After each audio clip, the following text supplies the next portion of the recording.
Buen día, este es el foro de discusión del laboratorio número 9, función pulmonar. Damos inicio.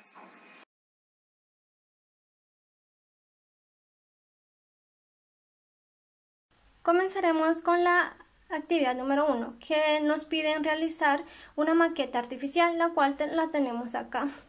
El guante representa el diafragma, la botella representa la pared torácica, los globos representan los pulmones y la pajea representa la tráquea. El espacio pleural es el espacio que hay entre las dos pleuras que cubre el pulmón, que es la pleura parietal y la visceral.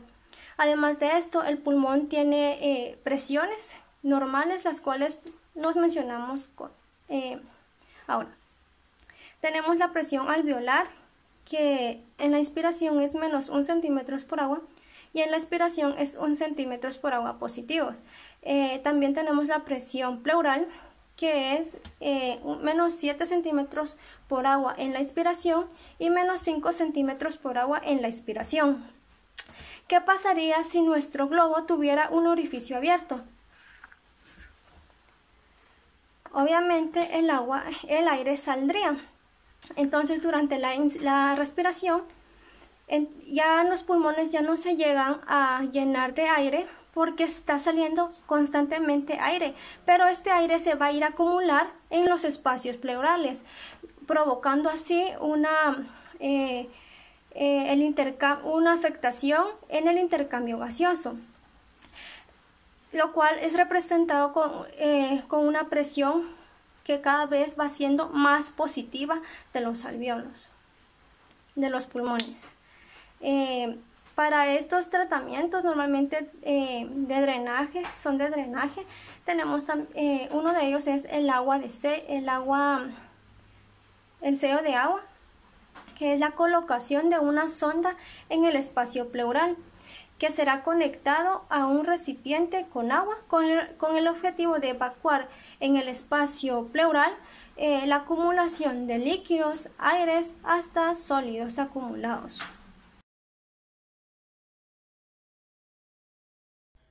Ok, de acuerdo con el esquema que nos solicitan hacer de la vía respiratoria, tenemos que empezar con los cordantes nasales, los cuales se encuentran al inicio de las vías aéreas. Y gracias a ellos es que se logra el calentamiento del aire inspirado en una temperatura que oscila entre los 32 y 34 grados centígrados,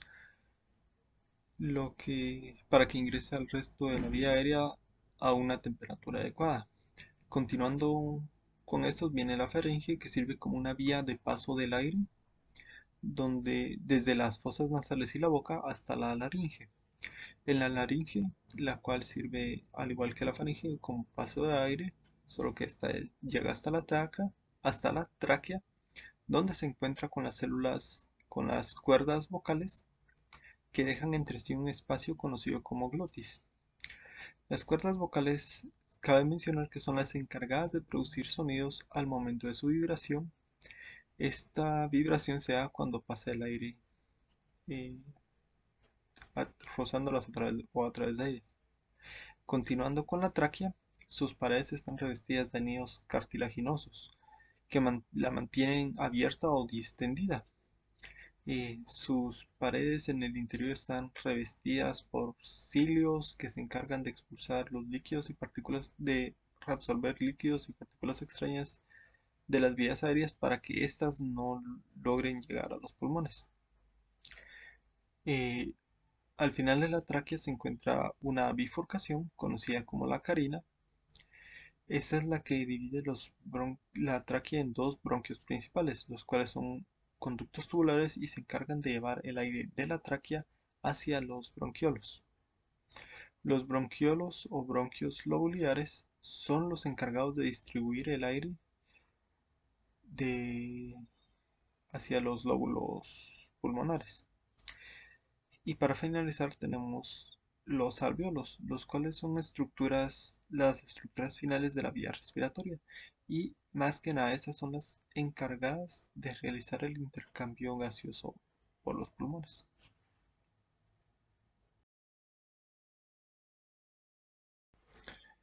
Bueno, continuando con el sello de agua. ¿Qué es este? Este es una conexión que va desde la cavidad pleural a un sistema valvular hidráulico unidireccional. Lo que quiere decir que este sistema es un sistema que permite un drenaje de la cavidad torácica, facilitando la expansión progresiva del pulmón. ¿Cuáles son sus partes? Este consiste en un frasco de Palau que tiene dos agujeros en la tapa. En eso se insertan dos tubos. Dependiendo del equipo disponible, el primer tubo se conecta directamente con el paciente en el espacio pleural. Ese se llama tubo de drenaje. El otro tubo se conecta a un frasco colector al cual este tubo se conecta a un frasco colector al cual se sitúa por 2 centímetros, se sitúa por debajo del paciente. El segundo tubo, el cual es más corto y es el tubo de salida de aire, también conectado a la tapa del frasco de Bulau. ¿Cuál es el principio biofísico y su utilización en la terapia respiratoria? Bueno, tenemos que durante la expiración se produce un aumento de presión dentro de la cavidad pleural. Si la persona, eh, si la presión es mayor a 2 centímetros, saldrá aire por esa cavidad, saldrá parte del aire de la cavidad pleural hacia la botella y se observará un burbujeo en el agua. Por el caso contrario, durante la inspiración se produce una presión negativa dentro de la cavidad pleural, lo que hace que el agua suba por dentro de la varilla a una altura equivalente a la presión creada. El drenaje torácico está indicado cuando se quiere evacuar un depósito de fluidos en la cavidad torácica o para evitar que se acumulen fluidos después de un procedimiento quirúrgico en el tórax. Ahora bien, ¿en qué condiciones fisiopatológicas se debe utilizarse este procedimiento terapéutico? Principalmente en los neumotórax sintomáticos, neumotórax asintomáticos, también en los neumotórax a tensión, hemotórax y derrame paraneumónico complicado. Gracias.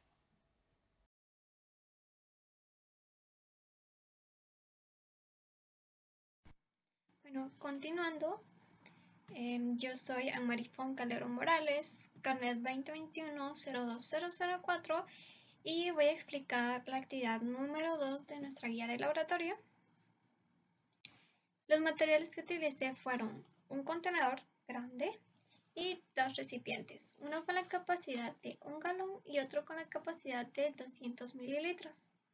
También ocupé una manguera y un marcador.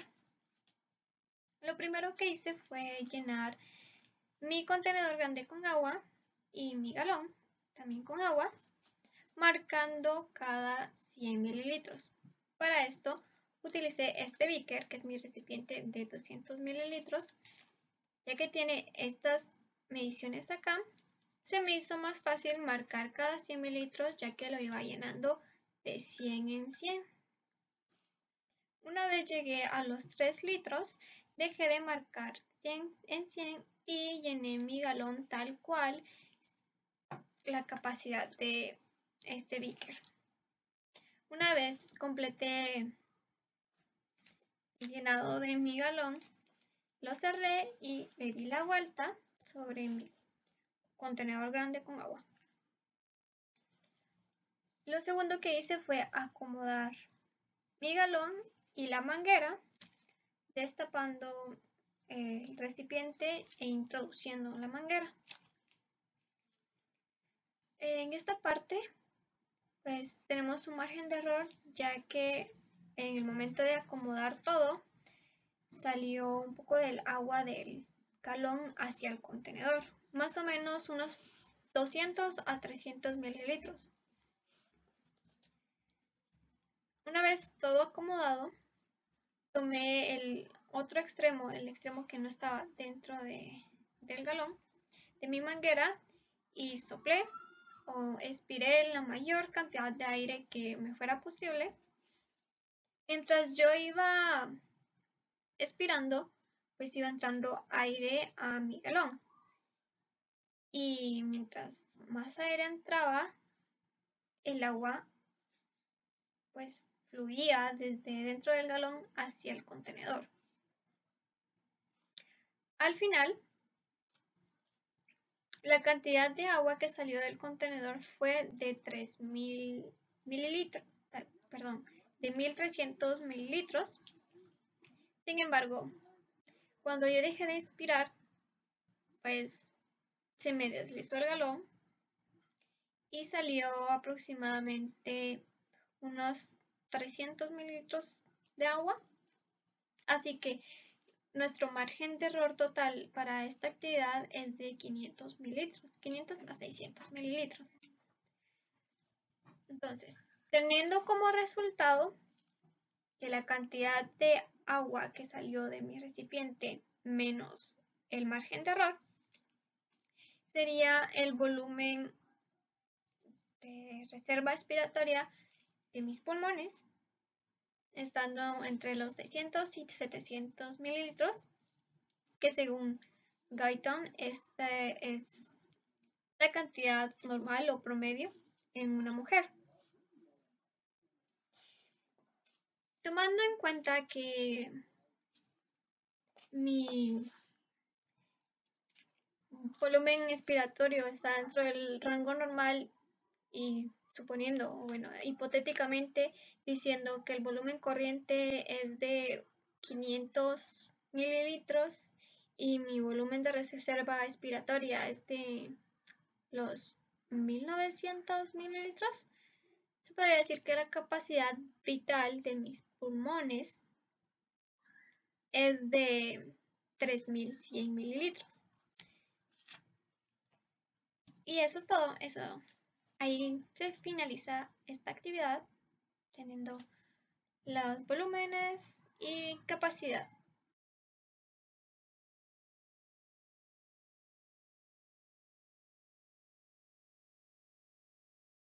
Bueno, para continuar con nuestra actividad número 3, se nos solicita que instalemos el simulador de ventilación mecánica. Como primer punto se nos pide que el paciente sea sano, que esté normal, e iniciemos en modo de ventilación por presión. También se nos solicita que apuntemos ciertos datos para hacer unas comparaciones que veremos más adelante. Bueno, al realizar de primero la ventilación tenemos que la presión respiratoria es de 12 centímetros de agua, volumen ideal de 366 mililitros, frecuencia respiratoria 16 respiraciones por minuto y volumen por minuto sería de 5.5 litros por minuto. Luego de esto se nos pide que dupliquemos la presión inspiratoria y anotemos los cambios que observemos de los parámetros anteriores. A la hora de duplicar la ventilación controlada por presión, tenemos que la presión inspiratoria sería de 30 centímetros de agua, el volumen ideal de 411, frecuencia respiratoria de 24 y el volumen por minuto de 9.9.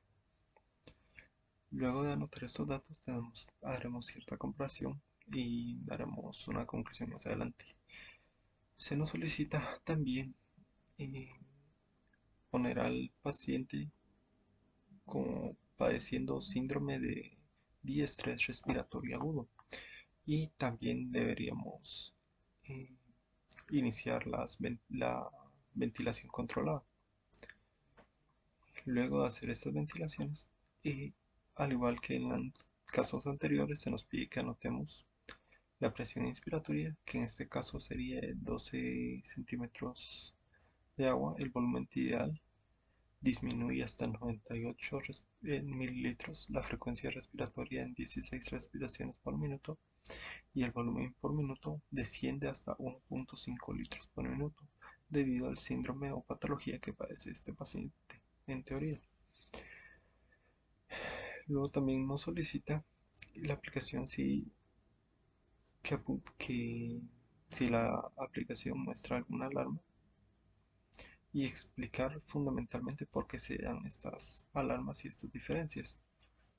Bueno, en la simulación al aumentar la presión inspiratoria, notamos que el volumen ideal y la presión en las vías aéreas, así como el volumen expirado por minuto, aumentan debido a que estamos hiperventilando el cuerpo de ese paciente. Por lo tanto, el cuerpo, para lograr tener una hemostasis, necesita liberar gas que está recibiendo al doble de lo normal. Por consiguiente, suben estos parámetros. En cuanto a la presión parcial de dióxido de carbono exhalado, este regresa a los valores normales por el exceso de oxígeno que está ingresando o está siendo suministrado al cuerpo, y la saturación de oxígeno aumenta poco a poco, pero no se restablece debido al síndrome de dificultad respiratoria aguda o de sí, que hace que los alvéolos retengan líquido, evitando que estos puedan hacer el intercambio suficiente de los gases dentro del organismo. También nos solicita que, sin modificar la presión inspiratoria, ¿qué otro parámetro puede modificarse para alcanzar un volumen por minuto de 9 litros por minuto? Fácilmente podremos disminuir la frecuencia respiratoria para bajar la presión positiva y al final de la expiración bajar el volumen por minuto a 9 litros por minuto. Nos pregunta también qué otros parámetros se pueden modificar para mejorar la oxigenación. Para mejorar la oxigenación podemos modificar 4 parámetros. Uno que sería reducir la frecuencia respiratoria, el segundo reducir la presión, el tercero aumentar la presión positiva, el PEP o el CPAP, y también sería el cuarto aumentar el oxígeno. Gracias.